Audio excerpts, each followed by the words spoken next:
Hello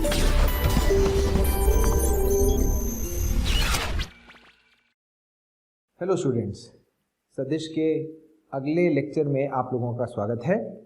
इससे पिछले lecture में हम लोगों ने सदिश समीकरण सरल रेखाओं का पढ़ा था। हमने देखा था कि किसी भी सरल रेखा की समीकरण दो बिंदुओं से जिन दो बिंदुओं का स्थिति सदिश दे रखा है कैसे लिखते हैं, या एक बिंदु और सरल रेखा जिस सदिश के समानांतर है तो कैसे लिखते हैं। उसके अलावा विषम तलीय सरल रेखाएं क्या होती हैं और ये सब चीजें हमने पढ़ी थी। एक क्वेश्चन मैंने कराया था जिसमें हमें दो सरल रेखाओं का प्रतिच्छेदन बिंदु निकालना था और वो विषम तलीय सरल रेखाएं आई थी। ठीक है, उसी के और भी मैं कुछ प्रश्न है मेरे पास, वो हम करते हैं। तो पहले हम सरल रेखाओं से रिलेटेड जो भी आज हमने पढ़ा उनके प्रश्न आज वाले लेक्चर में हम करने वाले हैं। और भी कुछ ज्योमेट्रिकल चीजें हैं, कैसे सरल रेखा का समीकरण लिखकर सदिश की मदद से हम चीजें हल करते हैं वो देखेंगे। और एक दो बहुत इंपॉर्टेंट थ्योरम्स भी हैं ज्योमेट्री की, वो मैं आपको समझाऊंगा कि उनकी भी मदद हम कैसे ले सकते हैं प्रश्नों को हल करने में। ठीक है, तो चलिए प्रश्न से हम स्टार्ट करते हैं।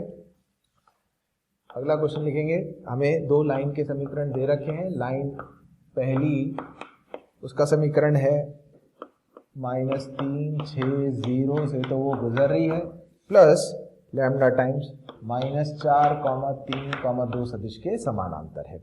और जो दूसरी लाइन है वो गुजर रही है -2 0 7 से, और वो समानांतर है -4 1 1 के। ठीक है, -2 0 7 से तो गुजर रही है और -4 1 1 के समानांतर है। हमें इन दोनों का प्रतिच्छेदन बिंदु निकालना है। बेसिकली चेक करना है कि वो प्रतिच्छेद कर रही है नहीं कर रही, समानांतर तो नहीं है। तो समानांतर के लिए सबसे पहले इन दोनों का रेशियो, जो समानांतर सदिश है दोनों के, 3/1 और 2/1 के बराबर नहीं है, तो समानांतर तो नहीं हो सकती। ठीक है, अब इसको हल करने के लिए लाइन 1 के ऊपर किसी भी बिंदु का, है ना, किसी भी व्यापक बिंदु का जो है सदिश स्थिति सदिश क्या होगा बेटा, वो होगा -3 -4 लैम्डा 6 +3 लैम्डा और 2 लैम्डा। और ऐसे ही लाइन 2 पर किसी बिंदु का स्थिति सदिश होगा -2 -4 म्यू 7 + म्यू। सही है, ये इसका स्थिति सदिश होगा। अब अगर ये दोनों प्रतिच्छेद कर रहे हैं तो इनके x, y और z के कोऑर्डिनेट सेम कर देते हैं। तो x को बराबर करने से 3 + 4 लैम्डा बराबर 2 + 4 म्यू, या 4 लैम्डा -4 म्यू बराबर -1। ऐसे ही y कोऑर्डिनेट बराबर करो, 6 + 3 लैम्डा बराबर म्यू। ठीक है, अच्छा इसकी मदद से म्यू की वैल्यू यहाँ रख देते हैं। तो ये कितना बन जाएगा भाई, 4 लैम्डा -4 टाइम्स म्यू कितना है, 6 + 3 लैम्डा बराबर -1। 4 लैम्डा -24 -12 लैम्डा इक्वल्स टू -1। 4 और -8 लैम्डा बराबर -1 है। -8 लैम्डा और 24 वाले जाऊंगा तो 23, तो लैम्डा का मान -23/8 आ रहा है। अच्छा, इस लैम्डा के लिए हम लैम्डा रख दें तो म्यू का वैल्यू भी निकाल लेते हैं। तो 6 - 23 × 3 तो 69/8 बराबर म्यू। तो म्यू हो गया 8 6 48 -69/8 48 58 68। म्यू का मान आ गया बेटा -21/8। चलो लैम्डा म्यू तो आ गया, पर यह भी जरूरी है कि इस लैम्डा और म्यू के लिए इनका जो तीसरा निर्देशांक है वो बराबर हो। इसका मतलब हमें चेक करना है 2 लैम्डा बराबर 7 + म्यू है कि नहीं। लैम्डा -23/8 तो हो गया -23/4 लैम्डा और म्यू रख दिया। क्या ये 7 -21/8 के बराबर है क्या? 56 -21/8 निश्चित तौर पर -23/4 के बराबर नहीं है, तो धनात्मक है या ऋणात्मक है। तो इसका मतलब x और y को बराबर अगर कर रहे हैं, जिस लैम्डा और म्यू के लिए हो रहे हैं उसके लिए z बराबर नहीं आ रहा, तो एक साथ तीनों निर्देशांक इक्वल नहीं हो सकते। तो इसका मतलब ये भी किस प्रकार की लाइन्स है बेटा, स्क्यू लाइन्स है। कैसी लाइन्स है? स्क्यू लाइन्स, विषम तलीय।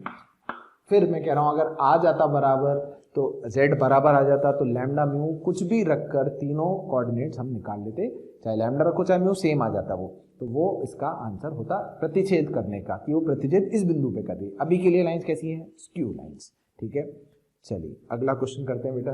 हाँ भाई, तो इसमें लाइन 1 जो है उसका समीकरण है वो गुजर तो रही है 0 0 0 plus lambda times 3 comma minus 1 comma 1 से, और जो दूसरी लाइन है वो गुजर रही है 2 comma 0 comma 0 plus mu times of minus 6 comma 2 comma minus 2 से। ठीक है, हमेशा की तरह सबसे पहला स्टेप हम समानांतर तो नहीं है वो चेक कर लेते हैं।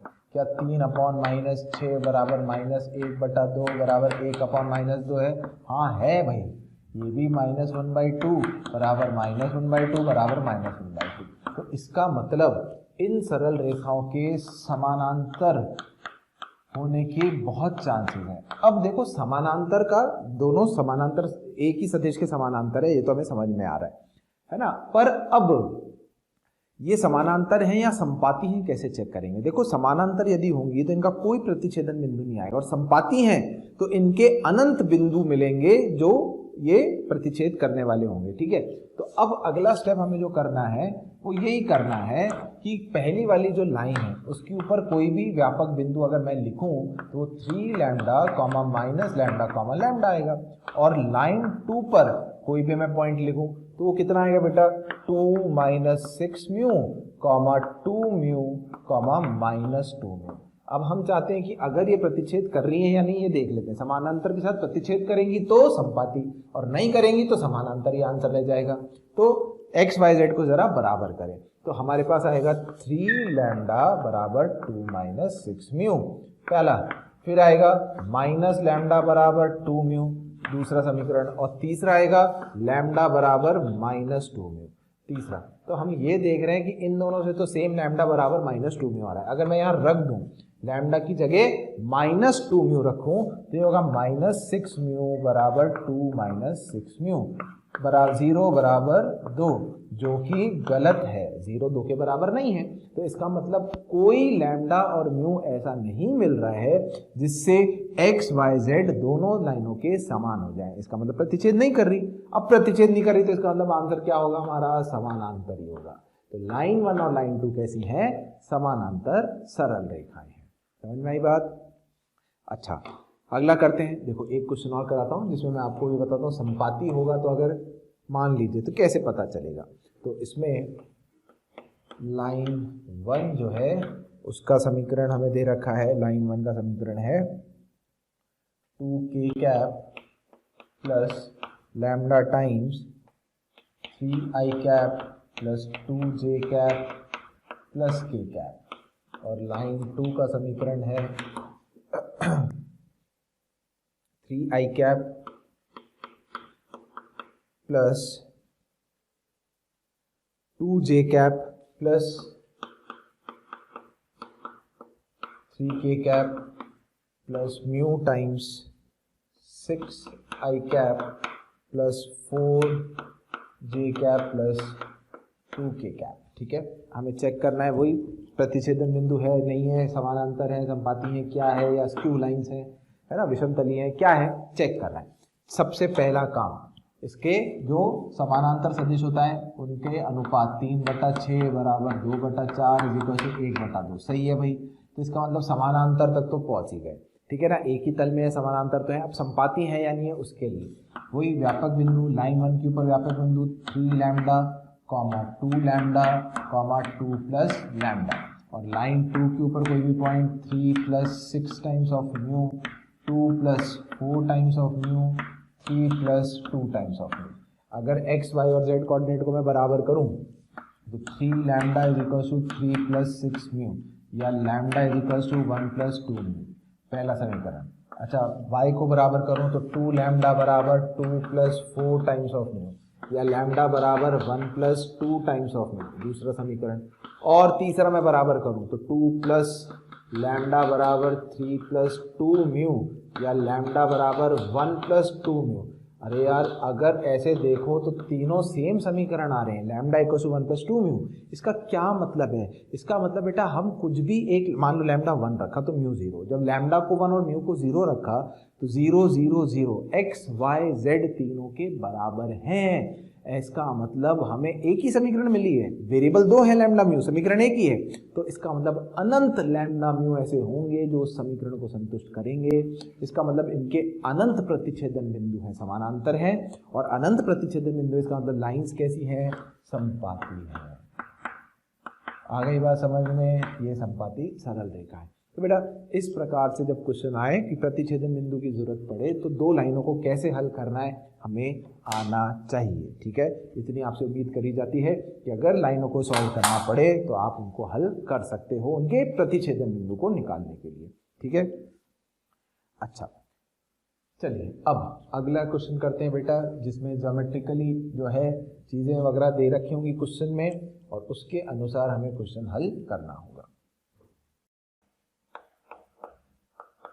ABCD एक समांतर चतुर्भुज है,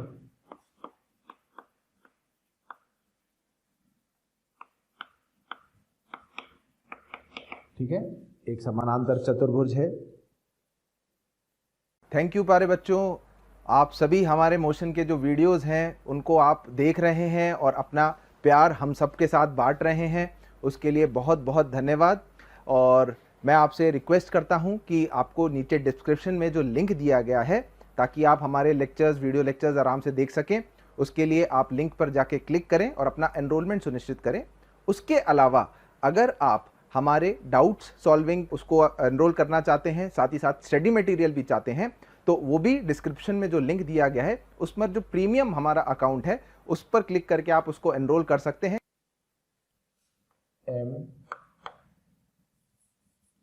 MAD के मध्य बिंदु M से BM सरल रेखा, BM सरल रेखा AC को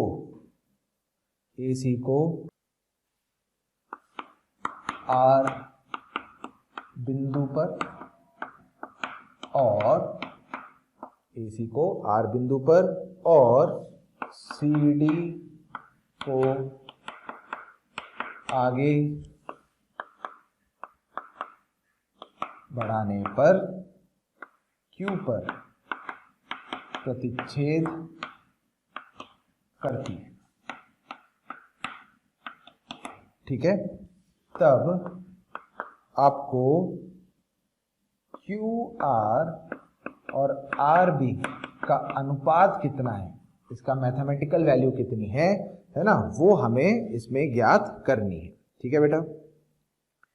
अच्छा अब ये क्वेश्चन करने के लिए सबसे ज़रूरी पहले सही से डायग्राम बना के क्या क्या चीज़ें हमें इसमें दे रखी हैं वो हमें देखना है और फिर सोचेंगे कि हम आगे कैसे बढ़ेंगे। तो पहले तो हम समानांतर चतुर्भुज बना लेते हैं, ठीक है ना, ABCD। चलो ABCD समानांतर चतुर्भुज है, AD के मध्य बिंदु M से, AD का मध्य बिंदु M से BM सरल रेखा बनाई जाती है, M है तो ये बेटा सरल रेखा बन गई कुछ इस प्रकार से, ठीक है। ये मैंने ऐसे बना दी, मान लो ये सरल रेखा, ये M पॉइंट था, ठीक है। BM सरल रेखा AC को R, अब AC विकर्ण है, ठीक है, AC जोड़ देते हैं, AC को कहाँ इंटरसेक्ट कर रही है, R पर, और CD को आगे बढ़ाने पर, दिख रहा है ना, CD को अगर आगे बढ़ाएं, ये लो बढ़ा दो, CD को आगे बढ़ा दो ऐसे, तो CD को आगे बढ़ाने पर Q पर प्रतिच्छेद करती है, ये पॉइंट Q है। तब हमें कौन सा अनुपात निकालना है, QR और RB का अनुपात हमें चाहिए, QR और RB का ये अनुपात हमें चाहिए।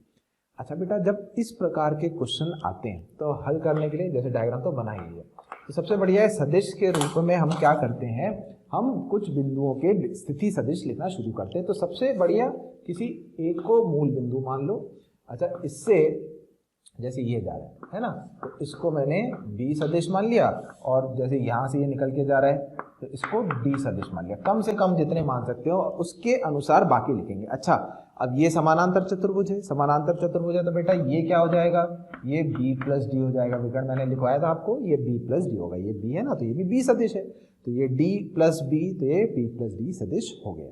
ठीक है।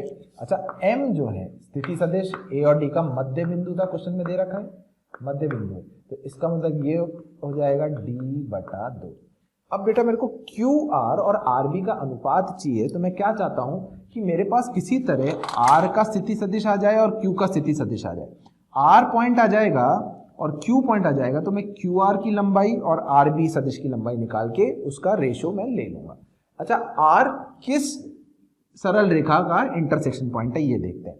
हम आर लिख सकते हैं, एक तो ए सी सरल लाइन जो सरल रेखा है इसका समीकरण लिख सकते हैं, ए पॉइंट पता है सी पॉइंट पता है, और एक बी एम लाइन का हम समीकरण लिख सकते हैं क्योंकि ये दोनों पॉइंट भी पता है। तो पहला जो मैं काम कर रहा हूं वो आर बिंदु का स्थिति सदिश के लिए कर रहा हूं। आर बिंदु की स्थिति सदिश के लिए मुझे एक तो ए सी लाइन की समीकरण चाहिए। ए सी लाइन मूल बिंदु से गुजर रही है और इसके पैरेलल होगी बेटा वो बी प्लस डी के, तो lambda times B plus D. और इसी तरह से मुझे एक लिखना है बी एम लाइन की समीकरण, तो मान लो वो बी से तो गुजर रही है और म्यू टाइम्स पैरेलल किसके, दिस माइनस से, दो बिंदु है ना, दो बिंदु रूप में मैं लिख रहा हूं, तो D by two minus B, ये हो गया बेटा बी एम लाइन का इक्वेशन। अब आर के पोजीशन वेक्टर के लिए दोनों इंटरसेक्ट कर रहे हैं, तो अगर ए सी व बी एम इंटरसेक्ट करेंगे, बताओ क्या, तो किसी लैम्डा और म्यू के लिए दोनों का आर वेक्टर सेम होना चाहिए। तो किसी लैम्डा और म्यू के लिए आर वेक्टर कब सेम होगा, जब बी का कोफिशिएंट, इधर मैं देखूं, इधर बी का कोफिशिएंट कितना है लैम्डा और इधर बी का कोफिशिएंट कितना है 1 माइनस म्यू, इक्वल होना चाहिए। और डी का कोफिशिएंट लैम्डा और यहां डी का कोफिशिएंट कितना है म्यू बाय 2, ये इक्वल होना चाहिए।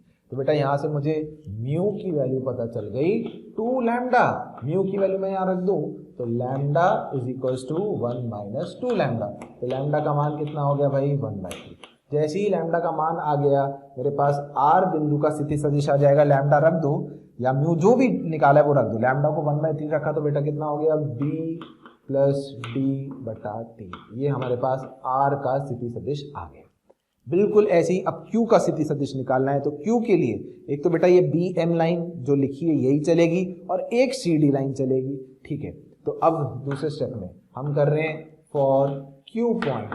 अच्छा, Q पॉइंट के लिए एक तो बी एम लाइन जो मैंने लिखा हुआ है ऐसे ही लिखे रहता हूँ, B plus mu times D बटा 2 माइनस बी, और एक मुझे लिखनी होगी सी डी लाइन का समीकरण। सी डी लाइन कहाँ से गुजर रही है, डी से तो गुजर रही है, plus lambda times this minus this, मतलब लैम्डा टाइम्स डी वेक्टर। अब अगर हमें Q बिंदु चाहिए तो इन दोनों को प्रतिच्छेद कराना है, तो किसी लैम्डा और म्यू के लिए दोनों के स्थिति सदिश R वेक्टर सेम होंगे, तो B का यहाँ कोफिशिएंट कितना है बेटा 1 माइनस म्यू बराबर लैम्डा, 1 माइनस म्यू बराबर लैम्डा, और दूसरा समीकरण क्या आएगा D, तो म्यू बटा 2 बराबर 1, तो म्यू का मान आ गया 2।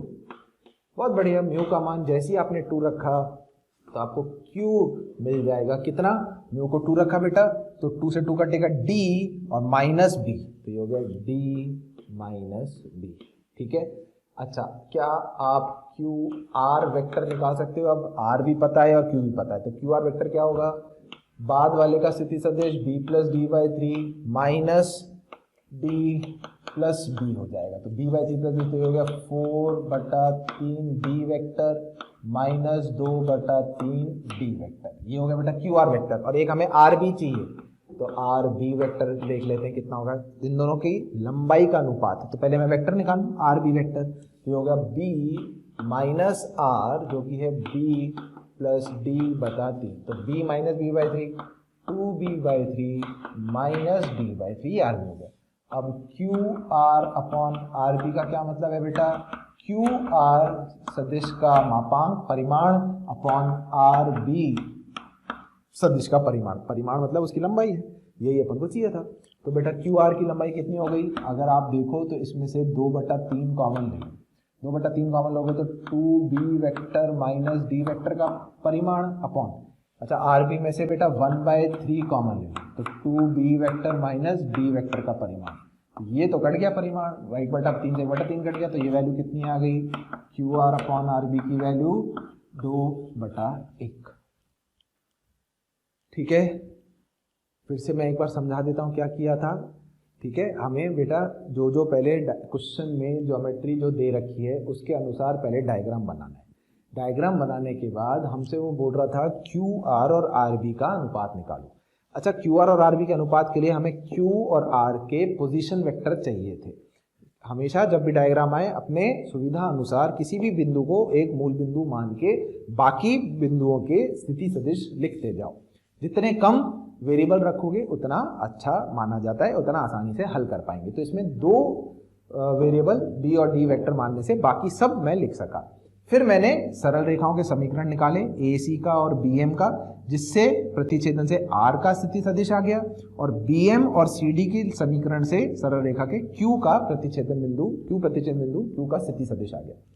जैसे ही R और Q का स्थिति सदिश मुझे पता चला, जैसे ही R और Q का स्थिति सदिश पता चला, मैंने QR सदिश निकाला और BR सदिश निकाला। QR और BR सदिश के परिमाण का अनुपात हमें चाहिए था, तो उनका परिमाण का अनुपात निकाल लिया। निश्चित तौर पे अगर परिमाण वगैरह अनुपात वगैरह पूछ रहा है तो वो कटेगा बेटा, इसी प्रकार से एडजस्ट होगा कि वो कट के आंसर आएगा। समझ में आई बात, कैसे हम इस प्रकार के क्वेश्चन जो है हल करते हैं बच्चों। अब इसी प्रकार के जो ये ज्योमेट्रिकल प्रश्न है हम आगे और करते हैं, है ना। अब आप चाहें तो खुद भी कोशिश करेंगे, वीडियो को रोक देंगे, क्वेश्चन पढ़ें अच्छे से, डायग्राम बनाएं, जैसे मैंने बताया सरल रेखाओं का समीकरण वगैरह निकाल के हल करने की कोशिश करें। ठीक है, तो अगला क्वेश्चन है त्रिभुज ABC में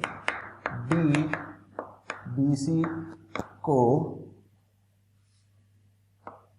3:2 और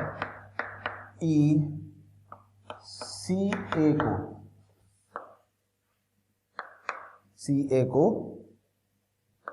1:3 के अनुपात में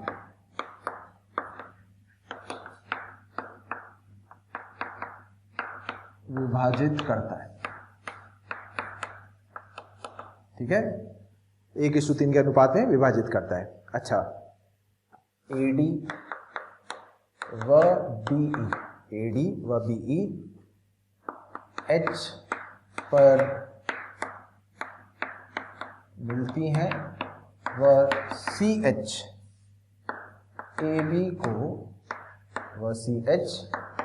AB को F पर मिलती है।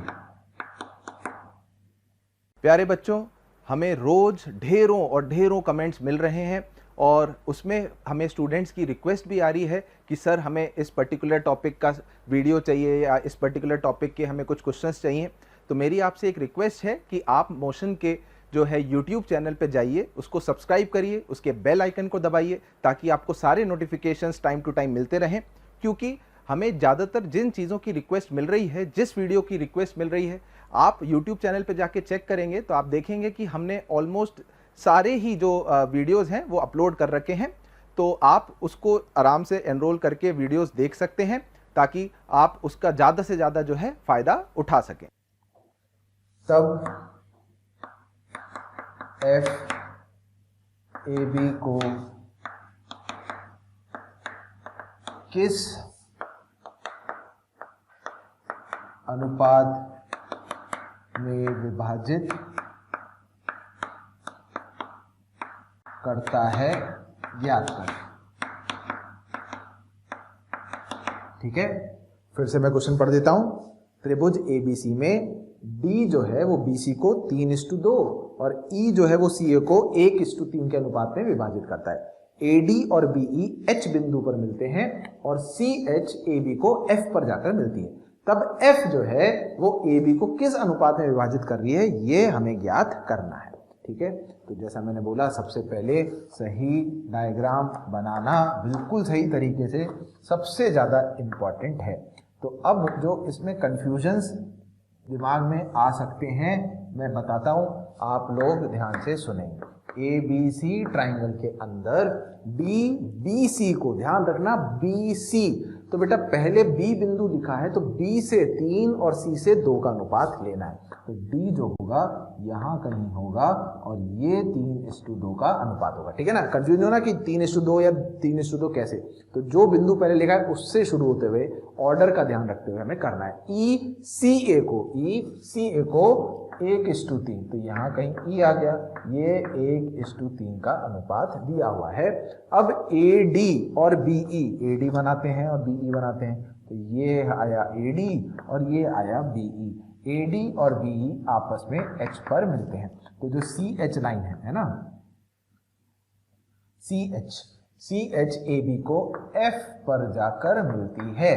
तो F AB को मतलब ये λ/1 या m/n कुछ भी मान लो, ये अनुपात निकालना है। AB लिखा है ना, तो A से शुरू होते हुए अनुपात का ध्यान रखना है, क्योंकि ऑप्शन में अगर मान लो हमारा आंसर 5/4 है तो ऑप्शन में 4/5 भी दिखेगा। कंफ्यूज नहीं होना है अपन को कि 5/4 की 4/5, जहां से लिखा है A से F और F से B का अनुपात हमें ज्ञात करना है। ठीक है, चलिए शुरू करें इस क्वेश्चन को करना।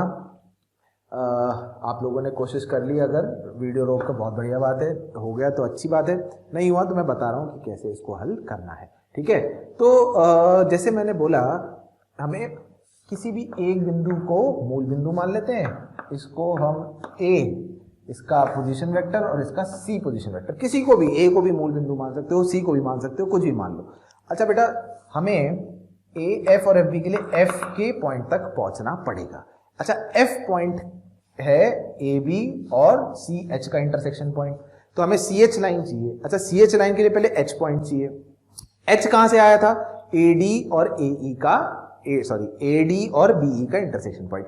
D का पोजीशन वेक्टर बताओ, 3:2 का अनुपात है, तो 3C 2/0.5, तो ये हो गया 3C/5 विभाजन सूत्र। अच्छा, E का बताओ, A + 3C, ये E का जो है पोजीशन वेक्टर हो गया। सही है, हमें D का, हमें E का, इनके पोजीशन वेक्टर पता चल गए। अब H पॉइंट कैसे निकलेगा बेटा? H पॉइंट के लिए BE लाइन लिखूंगा और AD लाइन लिखूंगा। ठीक है, चलिए शुरू हो जाते हैं। पहले हम कर रहे हैं किसके लिए? फॉर H पॉइंट, H बिंदु के लिए। सबसे पहले हमने R ऑफ BE लिखा। BE लाइन का समीकरण मूल बिंदु से गुजर रही है, तो लैम्डा टाइम्स A + 3C/4, और एक मैं लिखूंगा AD लाइन का समीकरण, A से तो गुजर रही है, plus mu times this minus this, तो 3C/5 - A। क्लियर है? अब अगर H पॉइंट इनका प्रतिच्छेदन बिंदु है, तो उसके लिए किसी ना किसी लैम्डा और म्यू के लिए दोनों का स्थिति सदिश R वेक्टर सेम होगा। तो A का गुणांक कितना है बेटा? λ/4, और यहां से A का गुणांक कितना है? 1 - म्यू, एक इक्वेशन आ गई। और C का गुणांक कितना है? 3 λ/4, और यहां से C का गुणांक कितना है? 3 μ/5, 3 से 3 उड़ गया, 5 λ = 4 म्यू, और यहां से λ = 4 - 4 म्यू, तो बेटा 4 म्यू की वैल्यू यहां रख देता हूं, तो λ = 4 - 5 म्यू, 6 λ = 4, λ = 2/3। लैम्डा का जैसी मान आया, लैम्डा मैंने यहां रख दिया बेटा, तो H का स्थिति सदिश कितना होगा? लैम्डा 2/3, तो 2 से 2 कट जाएगा। ठीक है, तो 2/3 का 2 कटा 3 = 6, A/6 प्लस C/2, ये मेरे पास H पॉइंट आ गया। अच्छा, अब क्या करना है? मुझे F तक पहुंचना है, तो CH और BA लाइन का प्रतिच्छेदन पॉइंट चाहिए। तो नाउ फॉर F पॉइंट, अब F पॉइंट के लिए मेहनत करनी शुरू करते हैं। तो सबसे पहले हम लिखेंगे लाइन, किसकी लिखें बेटा? CH की लिखते हैं। C मतलब इससे पास हो रहा है, plus lambda times this minus this, तो ये हो गया A/6 plus C/2 minus C plus lambda times A/6 minus C/2, ये हो गई CH का सरल रेखा का समीकरण। और एक हमें चाहिए सरल रेखा समीकरण AB का, तो ये होगा बेटा म्यू टाइम्स ऑफ A। सही है, चलो अब क्या करते हैं, दोनों से कोफिशिएंट कंपेयर करते हैं। जैसे यहाँ से c का कोफिशिएंट अगर देखो तो 1 माइनस लैम्डा बाई 2 बराबर 0 ही होगा सीधा सीधा। तो लैम्डा का मान आ गया 2, लैम्डा का मान 2 रख दो, ठीक है।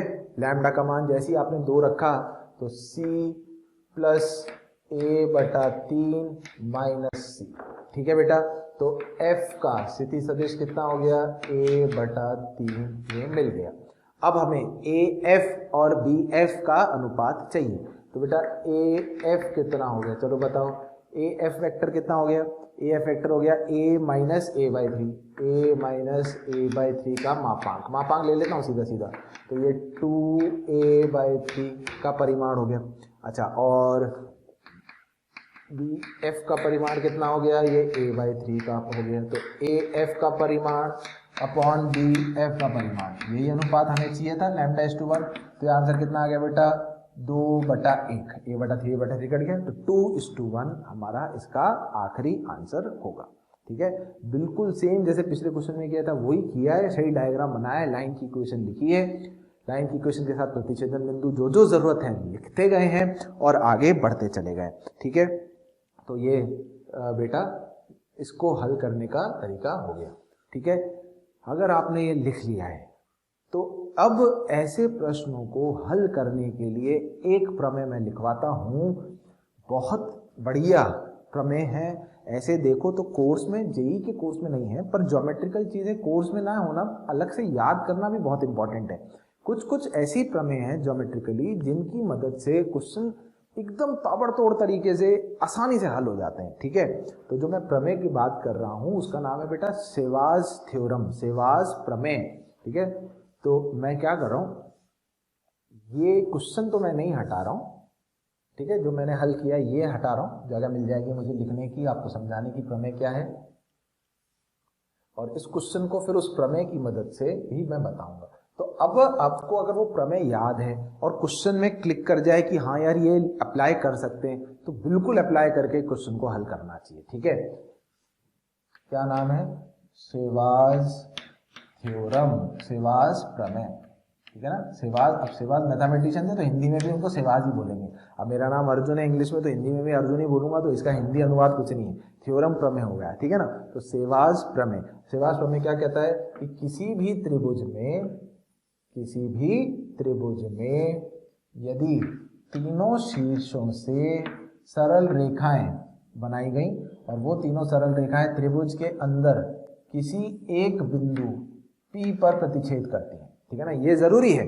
अब ये बिंदु देखो, अनंत बिंदु ऐसे हो सकते हैं, मैं ये नहीं कह रहा हूं कि ये केंद्रक है, मैं ये नहीं कह रहा हूं कि अंत्य केंद्र है, हो सकता है केंद्रक हो सकता है अंत्य केंद्र हो सकता है ये लंब केंद्र हो, पर मैं कह रहा हूं कोई भी पॉइंट हो, ऐसी कोई भी 3 रेखाएं खींची शीर्ष से जो त्रिभुज के अंदर इंटरसेक्ट कर रही थी P बिंदु पर, ये D पॉइंट है, ये E पॉइंट है और ये F पॉइंट है। यदि ऐसा है, यदि वो तीनों सरल रेखाएं त्रिभुज के अंदर किसी P पॉइंट पर इंटरसेक्ट करती हैं, वो सरल रेखाएं शीर्ष से ही बनानी है, इधर उल्टी पुल्टी कहीं से भी नहीं, ABC से, तब मान लो एक पॉइंट से शुरू करते हैं, A से शुरू करो और AF जहां जैसे इसने सरल रेखा ने सामने वाली भुजा को F पर काटा, तो AF upon FB, AF upon FB इसका अनुपात, अब आगे इंटू करो, अब B पे पहुंच गए, अब B से आगे बढ़ो, सबसे पहले कौन सा पॉइंट आएगा, D, तो BD अपॉन DC इंटू, अब C से शुरू करो, CE upon EA, CE upon EA, इन सभी अनुपात का गुणन हमेशा 1 होता है। कोई प्रूफ की जरूरत नहीं है, ये सब चीजें काम की नहीं है, हम इसको अप्लाई करना सीखें, कर सकते हैं क्या, AF upon FB into BD upon DC into CE upon EA का अनुपात 1 के बराबर होता है, ठीक है। अब हमें जो क्वेश्चन दिया था, जरा फिर से हम देखें हमारे क्वेश्चन में क्या दिया था, A B C, यहाँ कहीं D, यहाँ कहीं E, सही है क्या, ये 3:2, ये 1:3, H पर इंटरसेक्ट करते हैं और यहाँ से CH लाइन बनाई जो यहाँ पर F पे करती है, और ये λ/m या m/n मान लो, कुछ भी मान लो, ये अनुपात हमें ज्ञात करना था। तो एक त्रिभुज में तीनों लाइन त्रिभुज के अंदर H बिंदु पर प्रतिच्छेद कर रही है, बिल्कुल सही है, h पे प्रतिच्छेद कर रही हैं और हमें ये अनुपात पता है और ये चाहिए। तो यहाँ से अगर मैं शुरू करूँ AF मतलब m/n सेवास थ्योरम से m/n इंटू 3/2 इंटू 1/3, समझ में आया? This upon this into this upon this into this upon this हमेशा 1 होगा। 3 से 3 कट गया और m/n की वैल्यू 2:1। ओ तेरे का, इससे पहले जब स्ट्रेट लाइन की मदद से किया हुआ तो सॉल्व बहुत लेंदी था, पर वो श्योर शॉट है कि हम उससे कर सकते हैं। ये क्लिक करे डायग्राम में, ये याद हो, या हमेशा इतना आसानी से डायग्राम बन जाए ये भी जरूरी नहीं है, पर हाँ अगर ये क्लिक कर गए तो उस क्वेश्चन को चुटकियों में विद इन सेकेंड्स आप सॉल्व कर पाओगे। इसलिए बेटा ये थ्योरम इंपॉर्टेंट है और मैं लिखवा देता हूं, तो इसका आप ध्यान रखें, ठीक है भाई। और इसी प्रकार से एक थ्योरम और होती है, मैं वो भी लिखवाता हूं, उसको भी अपन प्रश्नों में हल करने के लिए यूज कर सकते हैं और उसका नाम है मेनेलॉज प्रमेय, मेनेलॉज थ्योरम। बच्चों, अगर आपको हमारे द्वारा बनाए गए वीडियोस, हम जो उसमें आपको पढ़ा रहे हैं वो पसंद आए तो आप उन वीडियोस को ज़रूर शेयर करिए, लाइक करिए और शेयर करिए, ताकि वो वीडियोस ज़्यादा से ज़्यादा ज़रूरतमंद बच्चों तक पहुंच सके और वो सब भी उन वीडियोस से अपने आप का फ़ायदा जो है वो ले सकें। आप लोगों का ढेर सारा स्नेह और प्यार देखकर हमारी पूरी मोशन की टीम जो है वो बहुत मोटिवेटेड है और हम उतने ही मोटिवेशन से आपके बेहतरमंद के लिए बहुत ही अच्छे वीडियोस बनाने की कोशिश कर रहे हैं और हम पूरी कोशिश कर रहे हैं कि आपको ज़्यादा से ज़्यादा और बेहतर से बेहतर कंटेंट प्रोवाइड किया जा सके। मेनेलॉज प्रमेय, मेनेलॉज थ्योरम, ठीक है। अच्छा ये क्या कहती है भाई, ये भी इसमें त्रिभुज में जो है प्रॉपर्टी है। तो ये प्रॉपर्टी कुछ ऐसी है कि ये त्रिभुज मैंने बना लिया ABC, ठीक है। अच्छा अब इस त्रिभुज को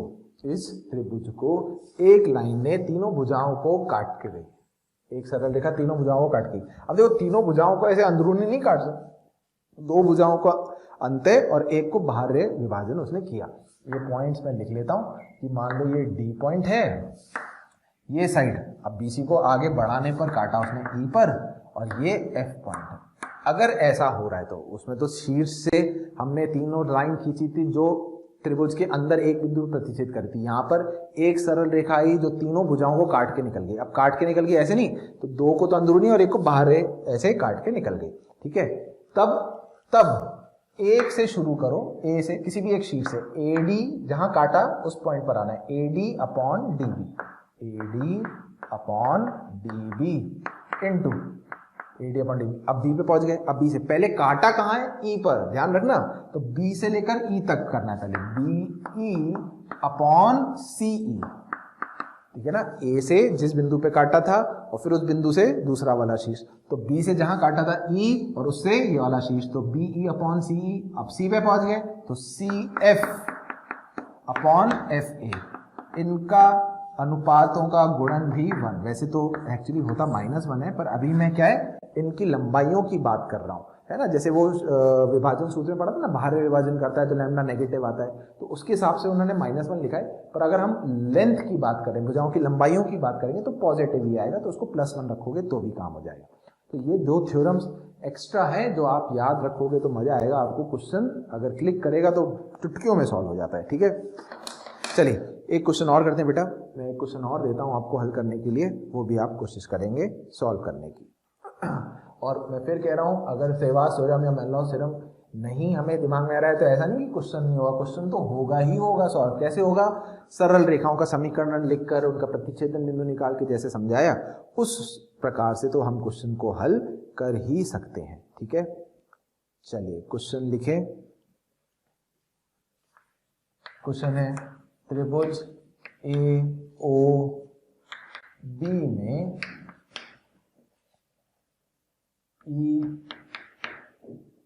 EOB का मध्य बिंदु,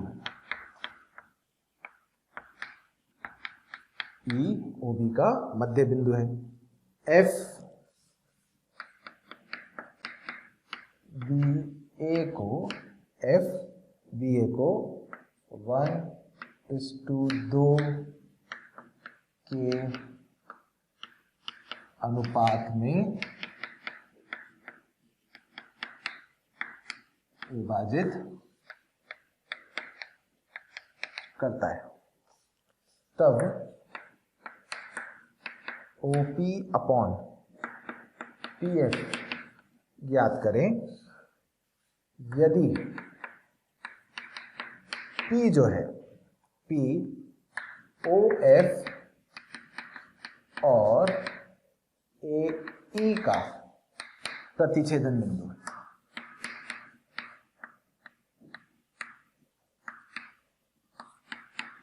प्रतिच्छेदन बिंदु है, ठीक है, और O ओरिजिन मूल बिंदु है।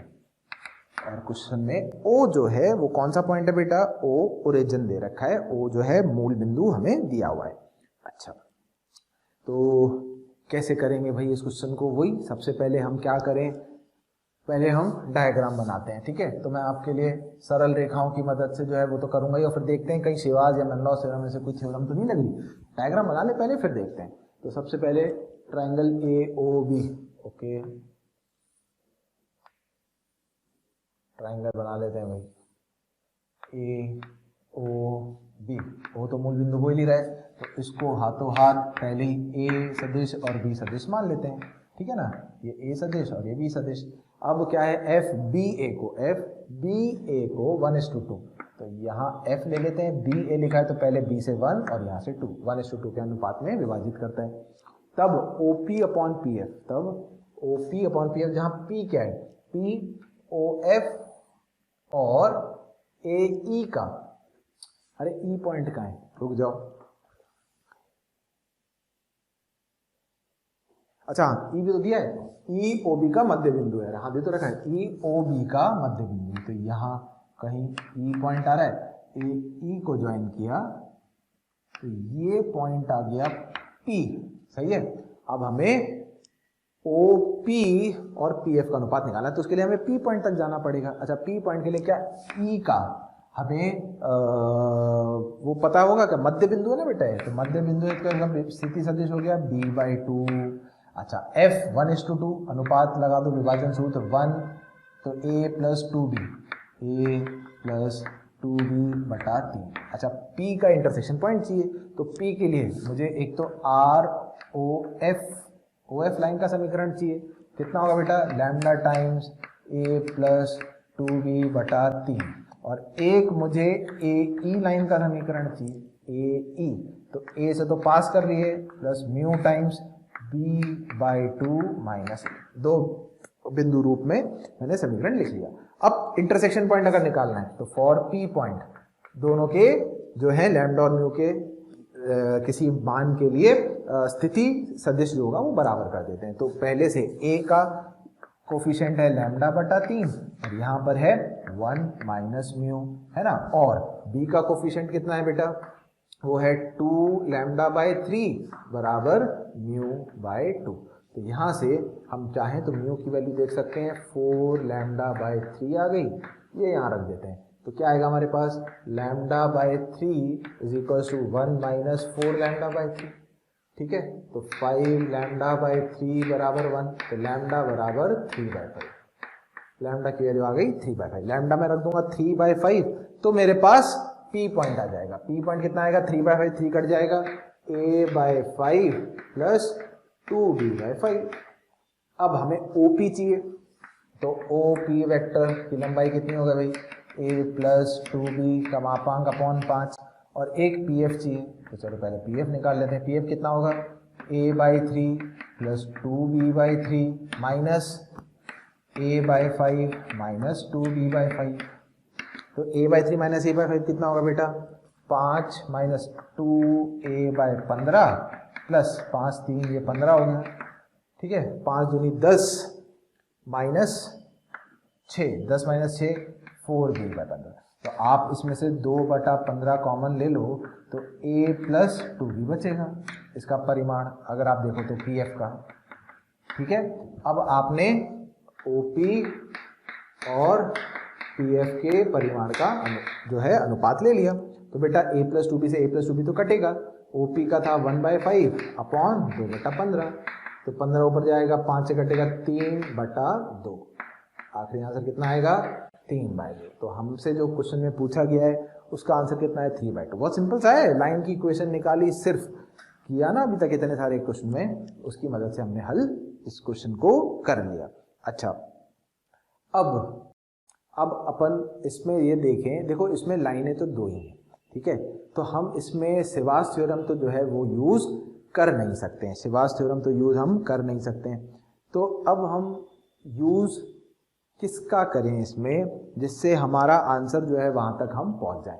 तो हमें देखो किस किस का अनुपात पता है भाई, हमें ये वाला अनुपात पता है, ये का अनुपात क्या है 1:1, हमें ये अनुपात पता है ये है 1:2, और हमें ये अनुपात चाहिए, ये वाला अनुपात चाहिए, ठीक है। तो मैं इसमें किस त्रिभुज के लिए ऐसा मानूं, एक त्रिभुज मानना पड़ेगा मुझे अगर मुझे मैनलॉस थ्योरम लगानी है तो, और मुझे ये देखना होगा कि उस त्रिभुज में कोई एक लाइन जो है वो उनको काट के जा रही है। तो मैं जो त्रिभुज है ये अगर मान लूं बेटा AEB,